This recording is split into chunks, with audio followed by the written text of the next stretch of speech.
ओम शांति। आज 23 दिसंबर 2020 की साकार मुरली। पहले सुनते हैं मुरली के कुछ मुख्य पॉइंट्स। आज बाबा ने कहा, देह के सब संबंध छोड़ पुरानी दुनिया में सबका बुद्धि से त्याग करना है, क्योंकि अब वापिस जाना है, अशरीरी बनना है। बाप कहते हैं, पहले मामेकम याद करो तो पाप कट जाए और दैवी गुण धारण करो तो देवता बन जाएंगे। फिर बाबा ने कहा, बार बार कहते हैं शिव बाबा को याद करते रहो, सच सच याद करना है, चालाकी चल न सके। बाबा ने कहा, यहाँ भल वेल्थ है परंतु टाइम नहीं है जो पुत्र पोत्रे खा सके। बाप ने सब कुछ इस सेवा में लगा दिया तो कितना जमा हो गया। सबका थोड़ी जमा होता है, इतने लखपति हैं, पैसा काम आएगा नहीं, बाप लेंगे ही नहीं जो फिर देना पड़े। अब मुरली सुनते हैं विस्तार से। मीठे बच्चे, यह पतित दुनिया एक पुराना गांव है, यह तुम्हारे रहने लायक नहीं है। तुम्हें अब नई पावन दुनिया में चलना है। प्रश्न, बाप अपने बच्चों को उन्नति के कौन सी एक युक्ति बताते हैं? उत्तर, बच्चे तुम आज्ञाकारी बन बाप दादा की मत पर चलते रहो। बाप दादा दोनों इकट्ठे हैं, इसलिए अगर इनके कहने से कुछ नुकसान भी हुआ तो भी रेस्पॉन्सिबल बाप है, सब ठीक कर देगा। तुम अपनी मत नहीं चलाओ, शिव बाबा की मत समझकर चलते रहो तो बहुत उन्नति होगी। ओम शांति। पहली मुख्य बात रूहानी बच्चों को रूहानी बाप समझाते हैं कि अपने को आत्मा निश्चय कर बैठो और बाप को याद करो तो तुम्हारे सब दुख दूर हो जाएंगे। वो लोग आशीर्वाद करते हैं ना, ये बाप भी कहते हैं, बच्चों तुम्हारे सब दुख दूर हो जाएंगे, सिर्फ अपने को आत्मा समझ बाप को याद करो। यह तो अति सहज है। यह है भारत का प्राचीन सहज राजयोग। प्राचीन का भी टाइम तो चाहिए ना, लॉन्ग भी कितना। बाप समझाते हैं, पूरे 5000 वर्ष पहले यह राजयोग सिखाया था। यह बाप बिगर कोई समझा नहीं सकते और बच्चों बिगर कोई समझ न सके। गायन भी है, आत्माएं बच्चे और परमात्मा बाप अलग रहे बहुकाल। बाप ही कहते हैं, तुम सीढ़ी उतरते उतरते पतित बन पड़े हो। अब स्मृति आई, सब चिल्लाते हैं, हे पतित पावन। कलयुग में पतित ही होते हैं, सतयुग में होते हैं पावन। वो है ही पावन दुनिया। यह पुरानी पतित दुनिया रहने लायक नहीं है, परंतु माया का भी प्रभाव कोई कम नहीं है। यहाँ देखो तो 100 से 125 मंजिल के बड़े बड़े मकान बनाते रहते हैं। इनको माया का पंप कहा जाता है। माया का जलवा ऐसा है, जो कहो स्वर्ग चलो तो कह देते, हमारे लिए स्वर्ग तो यहाँ ही है। इनको माया का जलवा कहा जाता है, परंतु तुम बच्चे जानते हो यह तो पुराना गांव है। इनको कहा जाता है नर्क। पुरानी दुनिया सो भी रौरव नर्क। सतयुग को कहा ही जाता है स्वर्ग। यह अक्षर तो है ना, इनको विशेष वर्ल्ड तो सब कहेंगे, वॉइसलेस वर्ल्ड तो यह स्वर्ग था। स्वर्ग को कहा ही जाता है वॉइसलेस वर्ल्ड। नर को विशेष वर्ल्ड कहा जाता है। इतनी भी सहज बातें क्यों नहीं किसकी बुद्धि में आती है? मनुष्य कितने दुखी हैं, कितने लड़ाई झगड़े आदि होते रहते हैं। दिन प्रतिदिन वंश आदि भी ऐसे बनाते रहते हैं जो गिरे और मनुष्य खत्म हो जाए, परंतु तुच्छ बुद्धि मनुष्य समझते नहीं है कि अभी क्या होने वाला है। यह बातें कोई समझा नहीं सकते सिवाय बाप के। क्या होने वाला है? पुरानी दुनिया का विनाश होना है और नई दुनिया की स्थापना भी गुप्त हो रही है। तुम बच्चों को कहा ही जाता है गुप्त वॉरियर्स। कोई समझते हैं क्या कि तुम लड़ाई कर रहे हो? तुम्हारी लड़ाई है ही 5 विकारों से। सबको कहते हो पवित्र बनो। एक बाप के बच्चे हो ना, प्रजापिता ब्रह्मा के बच्चे तो सब भाई बहन हुए ना। समझाने की बड़ी युक्तियां चाहिए। प्रजापिता ब्रह्मा के तो ढेर बच्चे हैं, एक तो नहीं, नाम ही है प्रजापिता। लौकिक बाप को कभी प्रजापिता नहीं कहेंगे। प्रजापिता ब्रह्मा है तो उनके सब बच्चे आपस में भाई बहन ब्रह्म कुमार कुमारियां ठहरे ना, परंतु समझते नहीं। जैसे पत्थर बुद्धि है, समझने की कोशिश भी नहीं करते। प्रजापिता ब्रह्मा के बच्चे भाई बहन हो गए, विकार में तो जा न सके। तुम्हारे बोर्ड पर भी प्रजापिता अक्षर बहुत जरूरी है, यह अक्षर तो जरूर डालना चाहिए। सिर्फ ब्रह्मा लिखने से इतना जोरदार नहीं होता है, तो बोर्ड में भी करेक्ट अक्षर लिख सुधारना पड़े। यह है बहुत जरूरी अक्षर। ब्रह्मा नाम तो फीमेल का भी है, नाम ही खूट गए हैं तो मेल का नाम फीमेल पर रख देते हैं। इतने नाम लाए कहां से? है तो सब ड्रामा प्लान अनुसार। बाप का वफादार आज्ञाकारी बनना कोई मासी का घर नहीं है। बाप और दादा दोनों इकट्ठे ना, समझ नहीं सकते यह कौन है। तब शिव बाबा कहते हैं मेरी आज्ञा को भी समझ नहीं सकते हैं। उल्टा कहे या सुलटा, तुम समझो शिव बाबा कहते हैं तो रेस्पॉन्सिबल वो हो जाएगा। इनके कहने से कुछ नुकसान हुआ तो भी रेस्पॉन्सिबल वो होने से वो सब ठीक कर देगा। शिव बाबा का ही समझते रहो तो तुम्हारी उन्नति बहुत होगी, परंतु मुश्किल समझते हैं कोई, फिर अपनी मत पर चलते रहते हैं। बाप कितना दूर से आते हैं तुम बच्चों को डायरेक्शन देने समझाने, और कोई पास तो ये स्पिरिचुअल नॉलेज है नहीं। सारा दिन यह चिंतन चलना चाहिए, क्या लिखें जो मनुष्य समझे। ऐसे ऐसे सीधे अक्षर लिखने चाहिए जो मनुष्यों की दृष्टि पड़े। तुम ऐसा समझाओ जो कोई प्रश्न पूछने की दरकार ही न पड़े। बोलो बाप कहते हैं अपने को आत्मा समझ, मुझे याद करो तो सब दुख दूर हो जाएंगे। जो अच्छी रीति याद में रहेंगे वही ऊंच पद पाएंगे। यह तो सेकंड की बात है। मनुष्य क्या क्या पूछते रहते हैं, तुम कुछ भी नहीं बताओ। बोलो जास्ती पूछो मत, पहले एक बात निश्चय करो। प्रश्नों के जास्ती जंगल में पड़ जाएंगे तो फिर निकलने का रास्ता मिलेगा नहीं। जैसे फागी में मनुष्य मूंझ जाते हैं तो फिर निकल नहीं सकते हैं, यह भी ऐसे हैं मनुष्य कहां से कहां माया तरफ निकल जाते हैं। इसलिए पहले सबको एक ही बात बताओ, तुम तो आत्मा हो अविनाशी, बाप भी अविनाशी है, पतित पावन है, तुम हो पतित। अब या तो घर जाना है या नई दुनिया में। पुरानी दुनिया में पिछाड़ी तक आते रहते हैं, जो पूरा पढ़ेंगे नहीं वो तो जरूर पीछे आएंगे। कितना हिसाब है, और फिर पढ़ाई से भी समझा जाता है। पहले कौन जाएगा?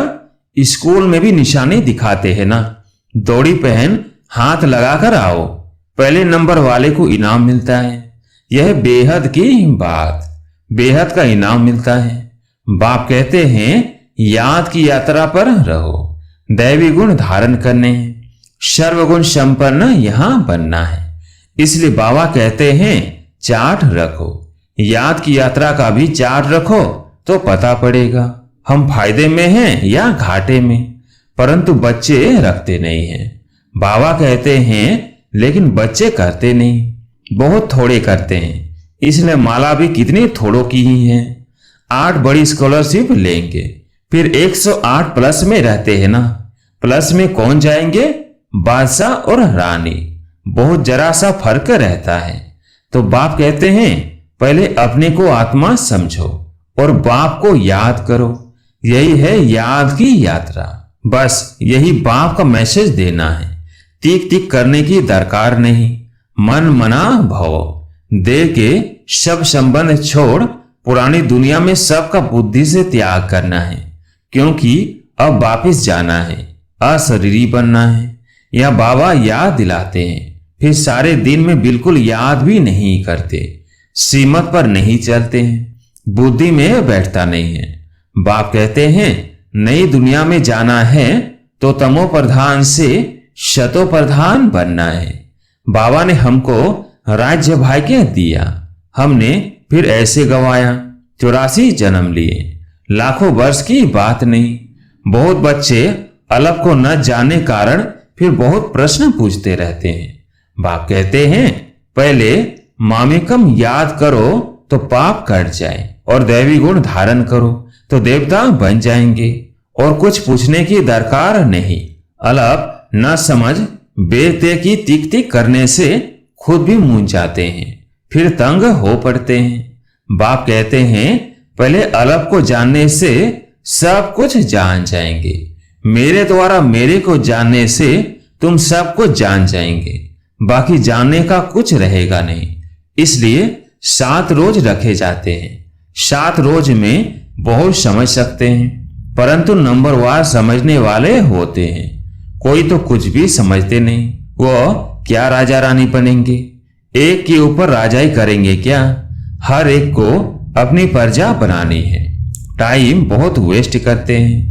बाप तो कहते हैं बिचारे हैं, बल्कि इतने भी बड़े बड़े मर्तबे वाले हैं, परंतु बाप जानते हैं यह तो सब कुछ मिट्टी में मिल जाना है, बाकी थोड़ा समय है। विनाश काले विपरीत बुद्धि वालों का तो विनाश होना है। हम आत्माओं की प्रीत बुद्धि कितनी है वो तो समझ सकते हैं। कोई कहते हैं 1-2 घंटे याद रहती है। क्या लौकिक बाप से तुम 1-2 घंटा प्रीत रखते हो? सारा दिन बाबा बाबा करते रहते हो। यहाँ भल बाबा बाबा कहते हैं, परंतु हड्डी प्रीत थोड़ी है। बार बार कहते हैं शिव बाबा को याद करते रहो, सच सच याद करना है, चालाकी चल ना सके। बहुत है जो कहते हैं हम तो शिव बाबा को बहुत याद करते हैं, फिर वो तो उड़ने लग पड़े। बाबा बस हम तो जाते हैं सर्विस पर, बहुतों का कल्याण करने। जितना बहुतों का पैगाम देंगे उतना याद में रहेंगे। बहुत बच्चियां कहती है बंधन है। अरे बंधन तो सारी दुनिया को है, बंधन को युक्ति से काटना है। युक्तियां बहुत हैं, समझो कल मर पड़ते हैं, फिर बच्चे कौन संभालेंगे? जरूर कोई न कोई संभालने वाले निकल पड़ेंगे। अज्ञान काल में तो दूसरी शादी कर लेते हैं, इस समय तो शादी भी मुसीबत है।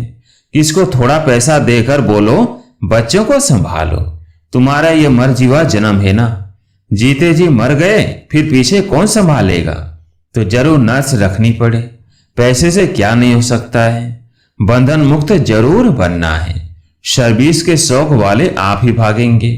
दुनिया से मर गए ना, यहां तो बाप कहते हैं मित्र संबंधियों आदि का भी उद्धार करो। सबको पैगाम देना है मन मना भव का, तो तमो प्रधान से शतो प्रधान बन जाए।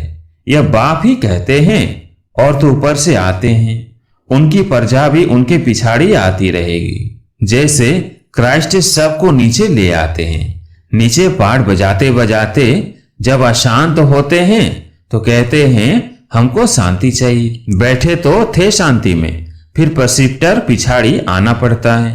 फिर कहते हैं हे पतित पावनाओ, कैसा खेल बना हुआ है। वो अंत में आकर लक्ष्य लेंगे।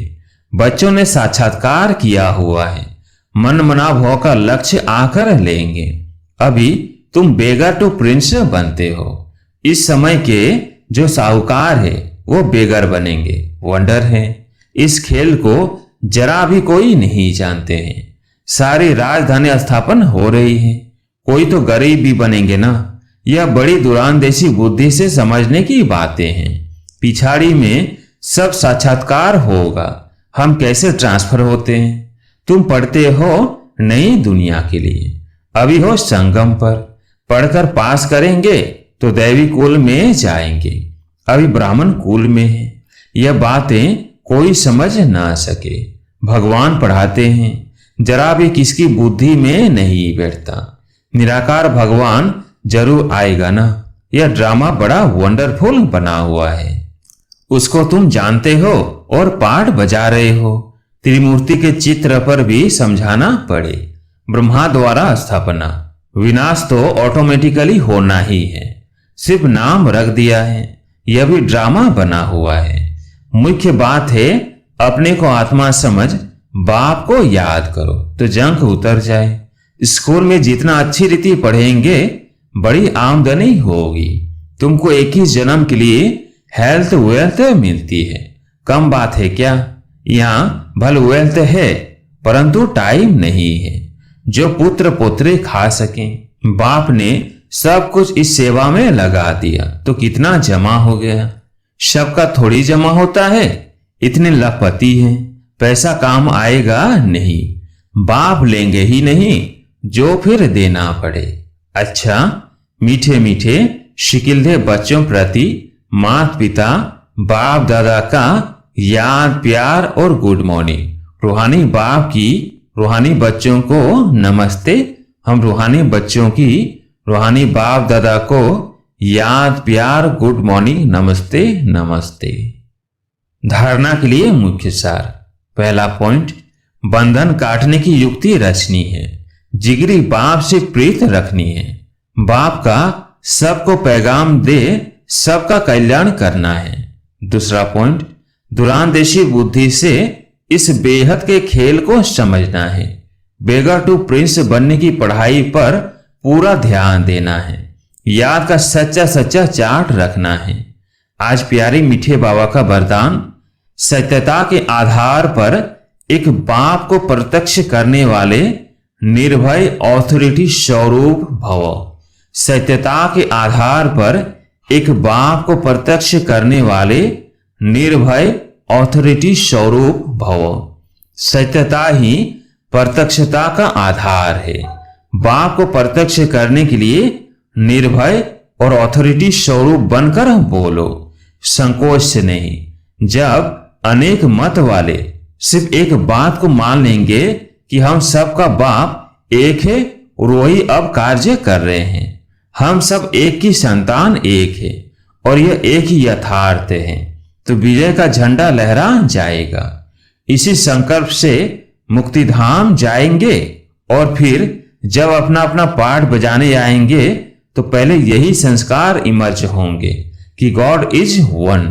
यही गोल्डन एज की स्मृति है। स्लोगन, सहन करना ही स्वयं के शक्ति रूप को प्रत्यक्ष करना है। अच्छा, ओम शांति।